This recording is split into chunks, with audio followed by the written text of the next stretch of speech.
Dr. White here, and we are so happy to have you to join us. Today's episode, we will be talking to Mr. Stanley Griffin, a seasoned educator here right with us to help new teachers get prepared for the beginning of the school year. We are going to ask a couple of questions, but before we get into our interview, Mr. Griffin, thank you so much for joining us.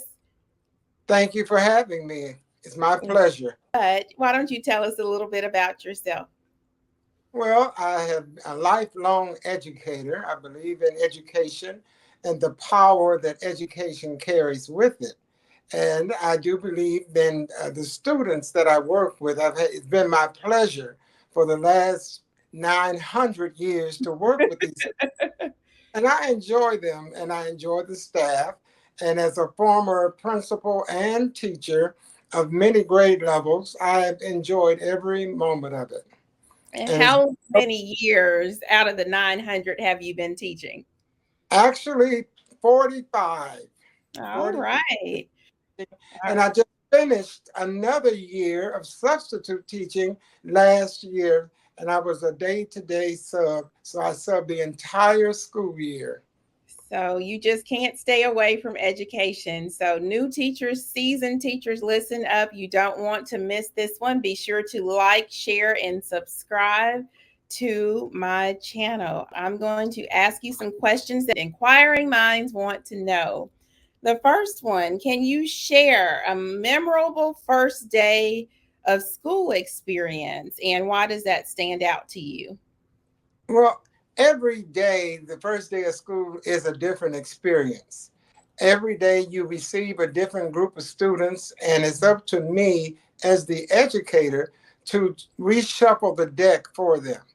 We have the summertime coming in and the loss of students in their concentration and coming back to school. It takes some time to get them acclimated again to the day-to-day operation. Yeah. And meeting a teacher like me for the first time has always been a sensational experience for it. And what And are you doing to make it so sensational?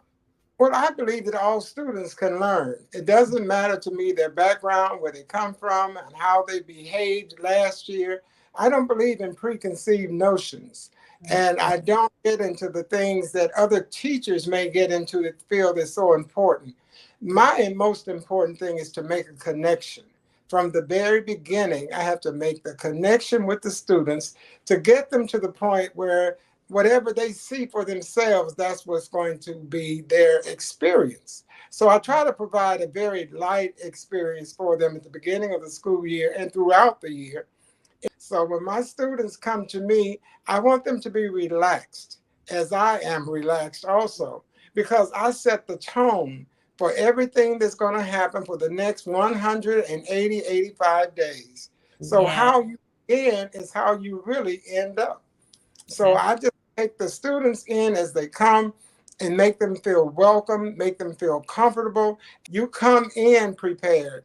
The three steps that I always talk about is learning, planning, and preparation.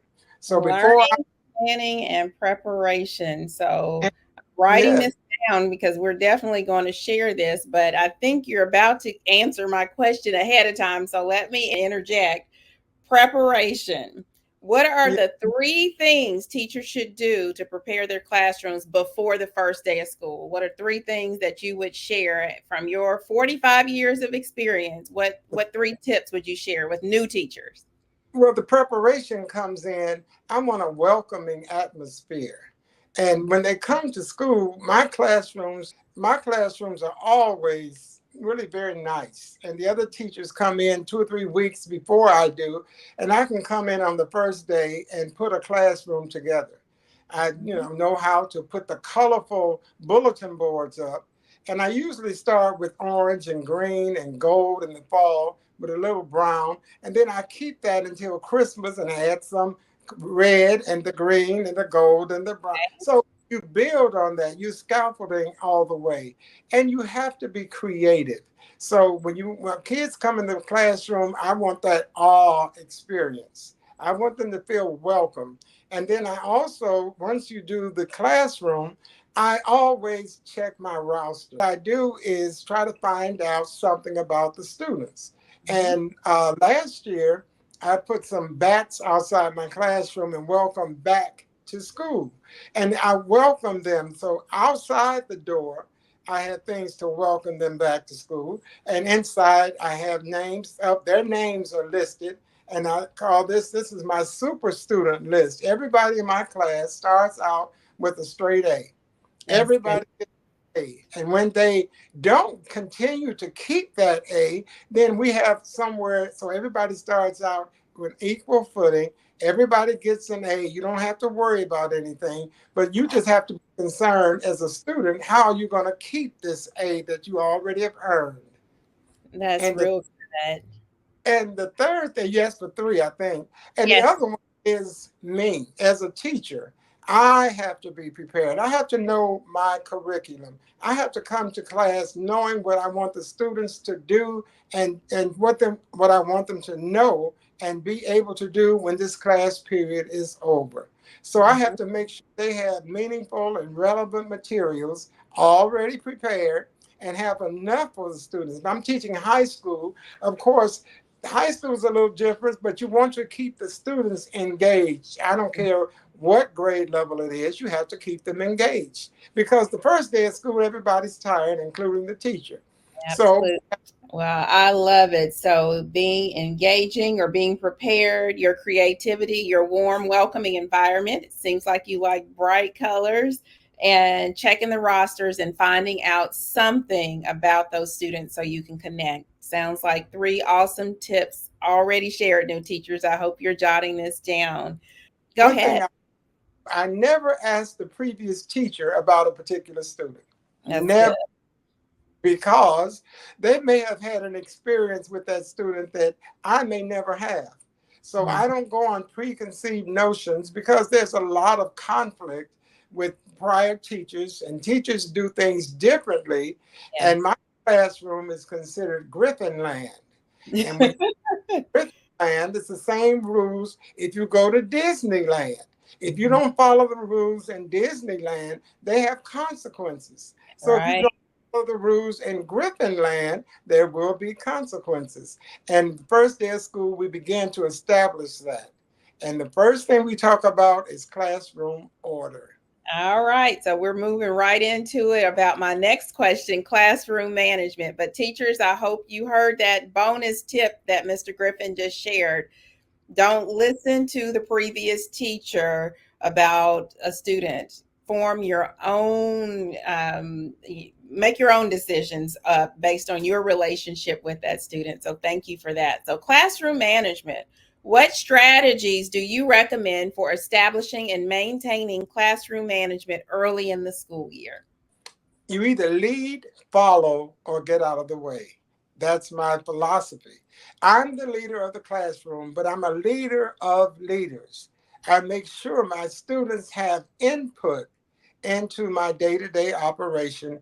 They even have to make choices. I give them a variety of activities, and they can make the choice of which they're going to do first, second, or third. But at a certain point during the morning, I will make sure everybody's still on task and working toward the goal. So I organize my classroom that way. I manage the classroom by asking the kids, what do you think you would like to know and what do you want to learn? What are some things you're interested in? So I always offer them some type of interest survey an inventory to find out what kinds of TV programs do they watch? Do they like animal shows? Do they like to talk about? Because I'm teaching multiple intelligence. And Mhm. some of the students, they have a background, they prefer things a different way. So as a teacher, I have to make sure that the activities in the classroom match with the students' capabilities and at their level of understanding. So, in all that getting, we have to get an understanding. So, we get the understanding about their behavior. I'm not a strict behaviorist, but I do set goals and limitations. But I don't do that without the students' involvement. I They love have to, the buy in they that you involve them with. Go ahead. they buy into what's going on in Griffin land. And they understand what I expect them to do. It's about expectations too. You manage the students, but the students have to learn to manage themselves. And now in the classrooms, you have technology. And I don't always have access to what they're working on. I know how to go on my computer at the teacher's desk to find out who's working and who's not. But at the same time, I have to make sure there's some kids that prefer a book. There's Yeah, some students that prefer only the computer, but I have to find the balance. And I want the kids to be happy and making sure they are working at their best. And all students can learn when the conditions are right. And it's that's up to make sure that the conditions are right. If the students have absolutely. a concern, I welcome them to challenge me. Give me a reason why you don't want to do this. Just tell me why you don't want to do it. If you don't feel like working out, give me a reason. But they just can't sit and do nothing. They have to be accountable for their behavior, for their work ethic. They have to be accountable for all. I So love those are it. Helping them to be accountable, which is very important from kindergarten all the way through 12th grade. The students should be held accountable. Tell us, when we're working with trying to hold students accountable, again, we're trying to help our new teachers. How do you get your parents involved? I know right now you're subbing, but when you were teaching and when you were an administrator, how are some ways that you help to engage parents and guardians in the beginning, at the beginning of the school year? at the beginning of the school year, depending on the level of students, because when they're primary students or elementary students, parents are more eager to Yeah. want to participate. As they grow older, the parents, their involvement is less and less. Yes. However, welcome the parents to challenge, to work with me, and I keep parents well informed. I give them an opportunity to know that they could come to my classroom at any time, and I could do that because I've already built a rapport with them. So, building a rapport with them and understanding that I'm going to do the best I can, but teamwork makes the dream work. If you Right. want students to achieve and do these things in class, they have to buy into it also. They So have did to want you have their letters to go home? You said you communicated with them. Did you do phone calls? What was your way of getting them? it's a combination because on Okay. the computer, by the time I access the computer, I have everything I need and I can send out a classroom mailing that way. And Okay. most of the parents that I work with are limited with their computer skills, but then I send out a paper. I send everyone a folder with my expectations once we get this established. And the parents know what my expectations are by the week, by the month, and by the grade period. At this point, we should be doing this. At this point, we should be doing that. So I have to organize all of those activities, and it's an ongoing process. You just can't do it at one time. So Right. once you establish that, and most of my students are my biggest cheerleaders because they always repeat something that I said in class. And the parents will contact me, and even coming in, walking with the students or whatever, they will all share with me something that I've said. And I've never had a serious problem with the parents or with the students. Even as an administrator, when I was the principal and I had no assistant principal, there were no counselors, it was just the students, the staff, and me. And sometimes they would come to the office and ask me, they wanted to see the principal. And I would ask them, well, I'll check and see if he's here. What do you see him about? And then they realize I'm the principal. But I do that because I want to check to make sure if this is going to be something that I have to be concerned about, or is this something that we can handle right now? So I've been Absolutely. forward with them. That's how I do it. And I love what you said about the importance of communicating in multiple ways. Not only did you may send an email to the entire class, but you also would send paper copies with folders, because you're right. Although technology is everywhere, but we do have to realize all of our parents do not have access to Yes. technology. So it's nothing wrong with the good old fashioned paper copies of letters and notes going home. Thank you for sharing that. Let's see, what other questions do we have? So you've talked about the expectations, the importance of communicating and setting your expectations with your students. Talk about classroom rules and when students, how do you come? I know you probably are going to say you come up with rules with the students, but what happens when they don't meet those expectations? How should a new teacher handle that? Well, a new teacher has to build the connection. Teaching is making connections. And once you build that connection, and it won't take a long time because how you start out is how you end up. So you want to make sure that you are constantly working with the students, making them feel welcome and worthy to be in your class. And when the students feel comfortable with you, then you should not have a difficult time to maintain that level of respect. In my classroom, many teachers around me had a book of rules and regulations. In my classroom, I had one rule at the beginning, and that was order, ODER. And the Uh-huh. kids asked me, well, what does that mean? That means that when I say something, this is the order you must follow. I Not like. being mean, but just giving them an opportunity to see it's not going to be punitive because you discipline the kids and behavior of the students is consistent. I have to find a way to work with that student because I don't have enough hours in the day to psychologically change their behavior. But what Yeah. I can do is keep them comfortable and give them enough information and keep them totally engaged before anything else could, jump off. But I also believe that we discipline with dignity. I don't Mhm. do anything to belittle my students in front of each other. I don't do anything to put them down. I don't want them to feel deflated. And I don't want them to feel that I'm up here and they're down there. And it Right. again depends on the students and the grade level that you have. And I have to make sure that I do not do anything or say anything that would cause them to feel less than successful. So I maintain that kind of ruling in my classroom and I listen to my students. One of the things that a lot of teachers don't do, they don't take the time to listen to them the way I listen to my students. We have a morning meeting every day.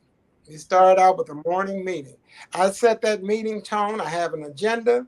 They are all a part of the agenda and they have to say something in the meeting. Now it depends on, how much. So I have a lot of kids that want to communicate a lot of things that don't pertain to education. So you Right. have to make sure you guide that process. And the meeting starts, everything stops. And we get the tone of the day, we set our tone, and then we are able to move in throughout the day. And usually there's never been a big problem. So I do a discipline with dignity, and I respect my students, and I expect them to respect me. And I share with them at my stage and age in life now that they have to watch over me to make sure that I'm okay. So they really, really take that seriously, and they make sure that Mr. Griffin is all right. I'm sure they love that in Griffin land, that they are definitely taking care of you, because when you show students that you care and that you respect them, they usually will reciprocate that back. And you've said so much in this one question, the importance of disciplining with dignity, and also the other piece, the morning meeting. I tell teachers many times, they'll say, "Oh, I don't have time to do a morning meeting. I've got so much to do." And I try to let them know, if you don't get the temperature of your students in that time, you're not going to have time to get to anything else, because they're going to act out. But you learn so much from students in those morning meetings, and they don't have to be 30 minutes. 10 minutes is all you need to figure that out. So I'm so glad you shared that. So new, thank you, Mr. Griffin, for sharing that. Let's talk about self care. So many teachers, as you said, they're tired starting the year, unfortunately. They're stressed. How do you manage? I know you don't have stress because you enjoy what you do. It's clear. But how do you, what suggestions would you give to a new teacher to help them manage their stress, and what self-care tips do you recommend? Well, one thing, you have to have balance. You Mhm. can't start your year off imbalanced. You have to want to do this. You have to have that desire. When you have that desire to do it, you get a balance. You can't be everything to everybody. So when Good. a new teacher comes in, we all agreed. I was a new teacher at one time, and whatever the administration said, I said yes because I wanted the job. So I Yeah. said yes to everything. But when I got in the classroom and I realized that all the things that I learned in college, all of the things that they trained me to do, I couldn't use any of that. So I had to find that balance. And when you find the balance, you will have your day is going to run very smoothly. And you have to be ready before school starts. That's You good. cannot you cannot teach a child if the child is hungry, and you cannot teach the classroom if you're hungry. So Mhm. breakfast is very important, and you have to make sure you have the proper rest and nutrition that goes along with it. And you have to balance your home life, again, your family life, so that when you are working with kids, you don't always, all teachers don't burn out. Some Right. teachers get warm, but the teachers that burn out are the ones that's trying to do everything for everybody. And I know everybody has their own learning style, they have their own teaching style, but you have to find the balance between the two. I had teachers who would come to school early in the morning, way before I got there as a principal, and they'd be there until 7 or 8 o'clock at night. That's too much, too long. Same teachers that shared with me how they felt so burnt out. So the behavior of the students is one thing, but the behavior of the teacher is another. So That's when you good. get that, you know that you cannot do everything and be everything to everybody. You find those few things that you can do, and you do those things well. If you're doing what you love, the money will follow. And you do what you love, the students will follow your leadership. So you're the leader of the class, and you're giving them an opportunity to participate. They can't be standing on the sidelines, they have to participate. And everybody has a role to play at Yeah. whatever point of awareness they are. You could find something positive every day to do and say with those students. But Uh, getting your balance so you don't go too far to the right or too far to the left. So you want to be centered. And a question I always ask, are you preparing your students for their past? Are you preparing your students for their future? And with the technology the way it is today, we have to do some adjustments because students need to be prepared. And one of the things is the key to all of this is how they get along with each other. The yes. way people lose their jobs is because they can't get along with each other. So Hmm. the technology in the classroom, they don't have a lot of time to develop friendships. But in my classrooms, I provide opportunities for them to get to know their classmates. First day of school, we have those activities. You have to get to know the people in your classroom. Yeah, because there are so many times we talk about that most of the students, the only time they are communicating is through a device on a computer, and they have forgotten the basic, or have not learned how to communicate face to face with eye contact. Or you'll ask some high school students, hey, what's that student's name there? And they're like, I don't know, because they don't get to know each other. So I appreciate hearing that you take the time to do that on the first day of school. Well, you have dropped so many jewels during this conversation. New teachers, I hope you have learned something much that Mr. Griffin has shared. But Mr. Griffin, what do you think is the most important thing that you want to leave with a new teacher to keep them encouraged to have a long career as you have had? Maybe not 45 years, maybe if they make it to 30, maybe if they make it to 10, but what do you want to leave with them to encourage them this year? Do what's best for you and your students. Do Mhm. what's best.